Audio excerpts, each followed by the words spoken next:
أعوذ بالله من الشيطان الرجيم. ألم تر إلى الذين أوتوا نصيبا من الكتاب يدعون إلى كتاب الله ليحكم بينهم ثم يتولى فريق منهم وهم معرضون. ذلك بأنهم قالوا لن تمسنا النار إلا أياما معدودات وغرهم في دينهم ما كانوا يفترون. فكيف إذا جمعناهم ليوم لا ريب فيه ووفيت كل نفس ما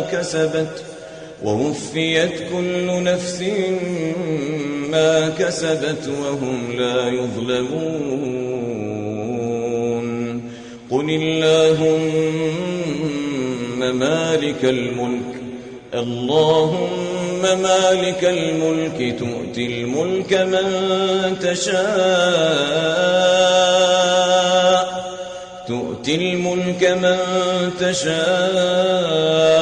وتنزع الملك ممن تشاء وتعز من تشاء وتذل من تشاء بيدك الخير إنك على كل شيء قدير.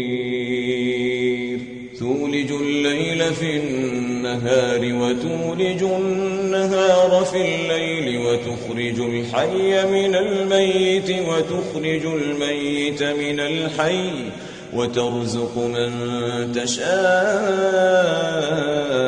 بغير حساب.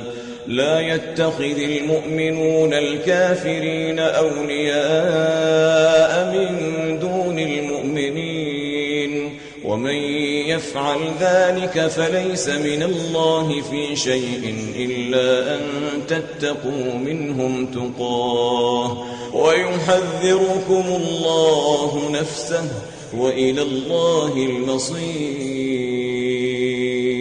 قل إن تخفوا ما في صدوركم أو تبدوه يعلمه الله ويعلم ما في السماوات وما في الأرض والله على كل شيء قدير. يوم تجد كل نفس ما عملت من خير محضرا وما عملت من سوء تود لو أن بينها وبينه أمدا بعيدا ويحذركم الله نفسه والله رؤوف بالعباد.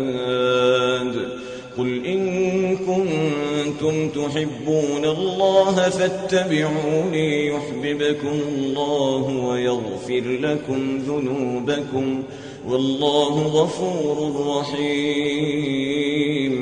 قل أطيعوا الله والرسول فإن تولوا فإن الله لا يحب الكافرين. قدمت لكم هذه التلاوة من موقع tvquran.com.